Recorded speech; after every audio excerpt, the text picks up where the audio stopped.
Grease * 1978 wasn't just a movie, it was a cultural phenomenon that defined a generation. With its catchy songs, rebellious spirit, and unforgettable characters, it launched its cast to superstardom overnight. But behind the bright lights and leather jackets, many of these stars faced heartbreaking struggles and tragic fates that few fans knew about.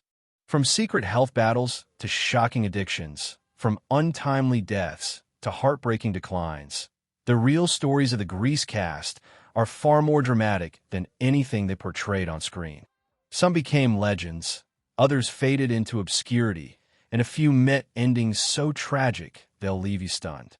In this special tribute, we're going behind the scenes to reveal what really happened to each member of this iconic cast after the cameras stopped rolling. Which star battled cancer in silence for years? Who struggled with addiction despite their fame? And which actor's death shocked Hollywood to its core? Stay with us as we uncover the heartbreaking truths about the stars you grew up loving, their triumphs, their tragedies, and the legacies they left behind. This is the untold story of Grease like you've never heard it before. And when we're done, we want to hear from you. Which actor's journey moved you the most? Let us know in the comments below. Now, let's begin our journey back to Rydell High. The world knew her as sweet, innocent Sandy, the girl who captured Danny Zuko's heart in Grease. But Olivia Newton-John's real life was far more complex than her iconic role. Born in Cambridge, England in 1948, Olivia moved to Australia as a child, where her angelic voice first hinted at the stardom to come. By the mid-1970s, she was already a Grammy-winning country pop singer when Grease catapulted her to global fame. Her transformation from wholesome Sandy to leather-clad bad girl in the film's finale shocked audiences and mirrored Olivia's own quiet rebellion. Behind the scenes, she fought for that edgier ending, proving she was more than just a squeaky clean star.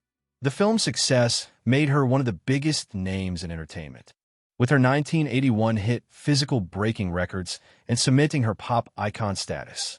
But Olivia's brightest fame came with her darkest battles. In 1992, she was diagnosed with breast cancer, a fight she waged 3 separate times over 30 years. Rather than hide, she became a fierce advocate for cancer research, founding the Olivia NewtonJohn Cancer Wellness and Research Center in Melbourne. Her courage inspired millions, even as her health declined. Personal tragedies followed. Her 11-year marriage to Matt Latanzi ended in divorce, and she endured the devastating loss of her partner Patrick McDermott, who mysteriously disappeared at sea in 2005. Yet through it all, Olivia radiated grace, releasing music, touring, and even starring in a 2018 documentary about her life. On August 8, 2022, the world lost Sandy forever.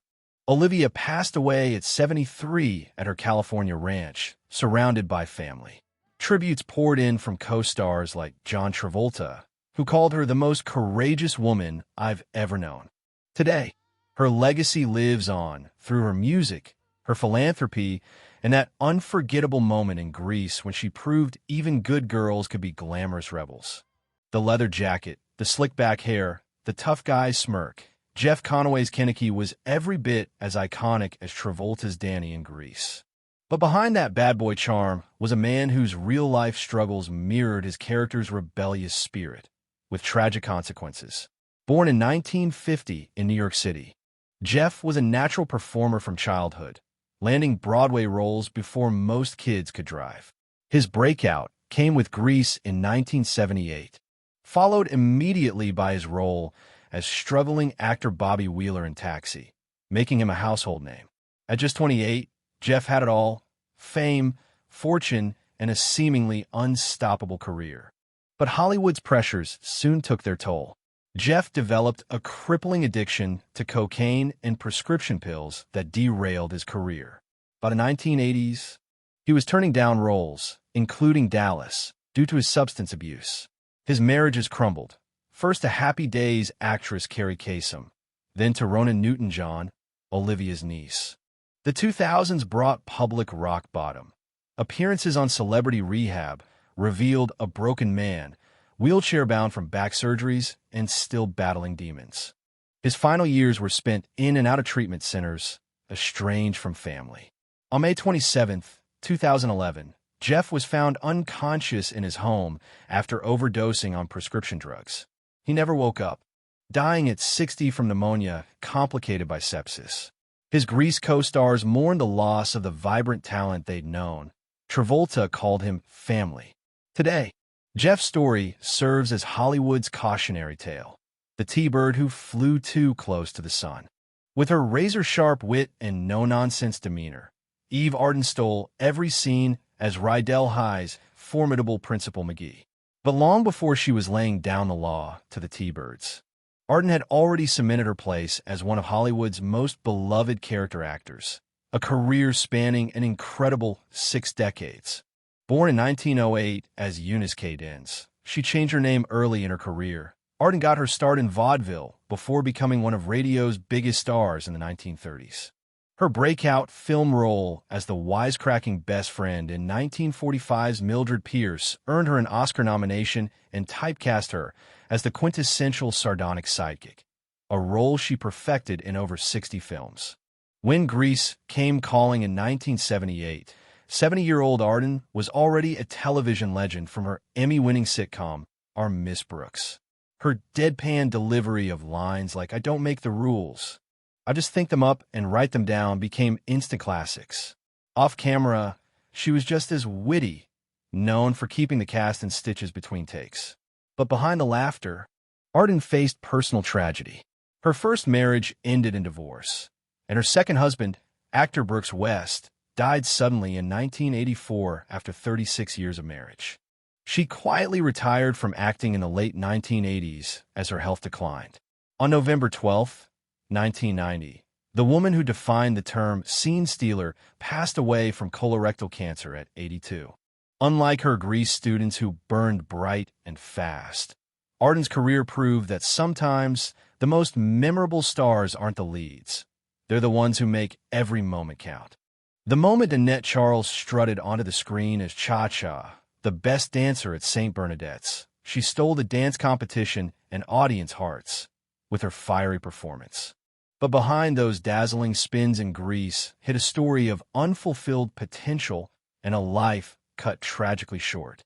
Born in 1948 in Los Angeles, Annette was a trained dancer long before her iconic Cha-Cha with John Travolta. She studied theater at Cal State Northridge and was working as a Spanish teacher when casting directors discovered her. That earthy, authentic energy made her perfect for Cha-Cha, the bad girl who briefly lures Danny away from Sandy. After Grease's massive success, Charles struggled to escape typecasting. She appeared in TV shows like Chips and The Love Boat, but Hollywood kept offering variations of Cha-Cha. By the 1990s, she returned to education, teaching theater at her alma mater while occasionally acting in local productions. Her personal life held quiet joys. She married in 1980 and became a devoted stepmother. But in 2010, a devastating diagnosis, stage 4 lung cancer that had metastasized. True to form, Charles faced it with Cha-Cha's courage, even giving final interviews from her hospital bed. On August 3, 2011, the woman who taught America to Cha-Cha passed away at just 63. Her final request? That mourners wear pink to her funeral, a tribute to both Grease and her vibrant spirit. Today, that electrifying dance competition remains one of cinema's most replayed scenes, preserving Cha-Cha's magic forever. With his slick-back hair and smarmy charm, Ed Burns' Vince Fontaine epitomized the ultimate 1950s disc jockey in Grease. But few fans realized they were watching a faded star reliving his own glory days, a meta-commentary on fame that mirrored Burns' real-life rise and fall. Born Edward Bradenberger in 1933, the New York native became an overnight sensation as hip-talking Kooky on 77 Sunset Strip, 1958 to 1964. His signature move, combing his hair while delivering jive talk, spawned a national craze. Teens copied his look, record labels released kooky novelty songs, and Burns suddenly found himself more famous than the show's leads. But Hollywood's fickleness soon struck. When Burns demanded equal pay to his co-stars, Warner Brothers wrote his character off Sunset Strip. The backlash branded him difficult, and leading roles dried up.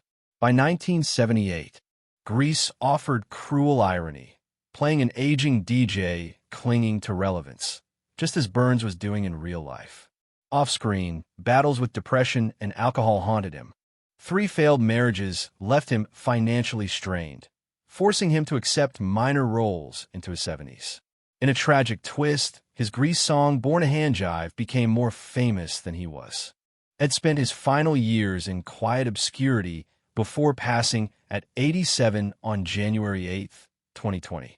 His story serves as Hollywood's eternal warning. Fame burns twice as bright, but often half as long. With her perky smile and relentless school spirit, Susan Buckner's Patty Simcox was the quintessential peppy cheerleader we all loved to hate in Grease. But behind those perfectly coordinated pom-poms lay a story of shocking career turns, personal reinvention, and a quiet exit from the spotlight that few saw coming. Born in Seattle in 1952, Buckner was actually a real-life beauty queen, Miss Washington 1971, before trading her tiara for tap shoes. Her Broadway background in The Dean Martin Show and Sammy and Company made her perfect for the annoyingly upbeat Patty, a role she infused with just the right mix of sincerity and satire. After Grease's success, Buckner surprised everyone by walking away from acting entirely by 1985. She married investment banker Al Rudis in 1979, raised 2 children, and reinvented herself as a respected acting coach and dance instructor in Florida. In rare interviews, she confessed she never loved Hollywood's chaos. I preferred teaching kids to tap dance over waiting by the phone for auditions. Tragedy struck in 2022 when her longtime husband passed away. Just 2 years later, on May 2, 2024, Buckner herself died peacefully at home at 72. Unlike her Grease character who desperately craved attention, Susan's real legacy was built in quiet classrooms, not spotlight. Her final social media post, showing her teaching dance weeks before her death, read, "Still shaking my pom-poms for life." A fitting epitaph for the actress who showed us there's more than one way to shine. Before he barked orders at the Rydell High Gym class in Greece, Sid Caesar had already revolutionized American comedy, only to watch the industry leave him behind. His brief but memorable role as Coach Calhoun represented both a nostalgic callback and a heartbreaking footnote in one of entertainment's most influential careers. Born in 1922 to Jewish immigrants in Yonkers, Caesar pioneered television comedy with Your Show of Shows, 1950 to 1954, creating the blueprint for sketch comedy alongside legends like Carl Reiner and Mel Brooks. His genius for physical comedy and linguistic parody, his famous double-talk routines, influenced generations from Woody Allen to Saturday Night Live. By 1978, when Grease offered him the small but scene-stealing coach role, Caesar was already a forgotten giant, his 1950s heyday eclipsed by newer stars. The irony wasn't lost on him. Where he once mentored comedy's future kings, he now played a washed-up gym teacher. Off-camera, Caesar battled severe alcoholism and depression, later chronicled in his memoir Where Have I Been? Star. Though sober by the 1980s, the damage was done. His career never recovered. He spent his final years giving occasional interviews, watching his contemporaries like Reiner achieve the longevity that eluded him. Caesar died on February 12, 2014 at 91, outliving nearly all his peers. His Grease cameo remains a bittersweet time capsule, a master reduced to playing background to the very stars who stood on his shoulders. With her world-weary smile and throaty laugh, Joan Blondelle brought warmth and wisdom to her role as the diner owner in Grease. But few viewers realized they were watching a living piece of Hollywood history, a pre-code icon whose career spanned from the dawn of talkies to the disco era, only to face a heartbreaking final act. Born in 1906 to vaudeville performers, Blondelle was Hollywood royalty before the term existed. Her platinum curls and quick wit made her a Depression-era darling in films like Gold Diggers of 1933 and Blonde, Crazy Opposite James Cagney. By 30, she'd made over 50 films, often playing the wisecracking best friend who stole every scene. When Grease came calling in 1977, 71-year-old Blondelle was battling leukemia but hid it from the cast. Her scenes as the kind-hearted diner matron took on poignant depth, especially when advising Stockard Channing's Rizzo. You're the only one who can make your life the way you want it. Off-screen, Blondelle's personal life mirrored her tough but tender roles. For failed marriages, including one to cinematographer George Barnes, left her financially strained. Her greatest heartbreak came in 1958 when her ex-husband, producer Mike Todd, later Elizabeth Taylor's husband, died in a plane crash just after their reconciliation. On Christmas Day, 1979, barely a year after Grease's release, Blondelle lost her cancer battle at 73. Her final role proved prophetic. Vi's Diner was a refuge for misfits, just as Blondelle's career had been a safe harbor for Hollywood's changing tides. As the smirking leader of the rival Scorpions gang, Dennis Stewart's Leo radiated danger in Grease. His cruel taunt, "You can't even get a greasy job," cutting deeper than any switchblade. But the actor's real life contained shadows far darker than his on-screen persona, culminating in one of Hollywood's most tragic AIDS-era losses. Born in 1947, Stewart was a rising theater actor when cast as Danny Zuko's menacing rival. His imposing 6 feet 2 inches frame and piercing gaze made him perfect for the role, though few knew he was actually a gentle soul off-camera, a poet who wrote verses between takes. After Grease, Stewart's career took a bizarre turn. He starred in the 1980 horror film Nightmare before abruptly leaving Hollywood for New York's experimental theater scene. Friends later revealed he'd been diagnosed with HIV in the late 1980s, a secret he kept even as roles dried up due to industry stigma. His final years were spent in activism, quietly helping AIDS organizations while his health deteriorated. On April 20th, 1994, just before protease inhibitors revolutionized HIV treatment, Stewart died at 46. No major obituaries noted his passing. The Grease cast only learned months later. Today, Leo's sneering line, "The chicks will cream for you," Zuko, carries haunting irony. Stewart, a gay man who died amid the epidemic, never lived to see a world where his truth could be celebrated as openly as Grease's heterosexual love story. When Frederick Green belted out those magic changes as Johnny Casino in Grease, audiences saw a charismatic bandleader in his prime. Few realized they were watching a real-life music pioneer whose career spanned from doo-wop royalty to blaxploitation films, only to end in heartbreaking obscurity. Born in 1949 in Dayton, Ohio, Green first found fame as the deep-voiced bass singer of Sha Na Na, the retro group that stole the show at Woodstock. His electrifying performance at the legendary festival, just hours before Jimi Hendrix, convinced producers he was perfect to front Grease's fictional band. But Green's post-**Grease** journey took dark turns. Typecast as a 1950s throwback, he pivoted to blaxploitation films like The Dynamite Brothers, 1974, before quitting acting to earn a Harvard law degree. Even as a practicing attorney, he couldn't escape Grease. Colleagues called him Johnny Casino behind his back. In 2015, esophageal cancer struck.